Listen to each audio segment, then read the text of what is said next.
ডাকসু নির্বাচনে কেন কি হয়েছে এটা কিন্তু বিশ্লেষণের ব্যাপার, এবং সেটা বোধহয় আপনারা বুঝতে পেরেছেন। এটা আমি এই মুহূর্তে এখানে ওইভাবে খোলসা করে বলছি না।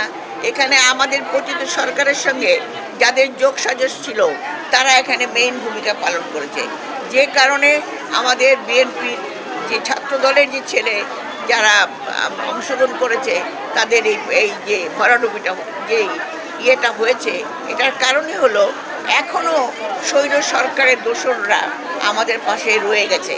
কাজে আমরা এই ডাকসু নির্বাচন একদিকে যেমন আমরা কিছুটা আশাহত হয়েছে, আরেকদিকে এটা আমাদেরকে একটা সংকেত দিল, যে সংকেতটা হলো আমরা সাবধান হয়ে গেলাম, আমাদেরকে কাজ করতে হবে, আমাদেরকে সচেতন হতে হবে, এবং যে দোসরদের নিয়ে কাজ করছে, যারা পতিত সরকারের সঙ্গে অতীতে যারা শুধুমাত্র নিজেদের অস্তিত্ব বজায় রাখার জন্য কোনো রকম সংগ্রামে ছিল না, তারা আজকে যে খেলটা খেলছে সেই খেলাটা কিন্তু আজকে ধরা পড়ে গেছে।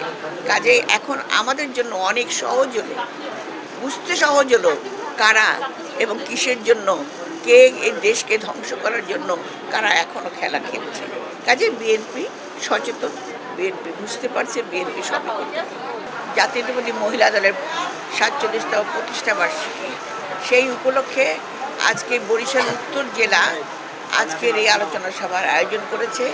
আপনারা দেখেছেন, কারণ বাংলাদেশের জাতীয়তাবাদী মহিলা দল বাংলাদেশের মানে বিএনপির পাশাপাশি একটা বৃহত্তম একটা দল, যারা কিনা এই সংগঠন এখানে প্রচুর মহিলা বাংলাদেশের সত্যিকার অর্থে মহিলাদের মাধ্যমে আমাদের জাতীয়তাবাদী দর্শন যেমন ঘরে ঘরে পৌঁছে।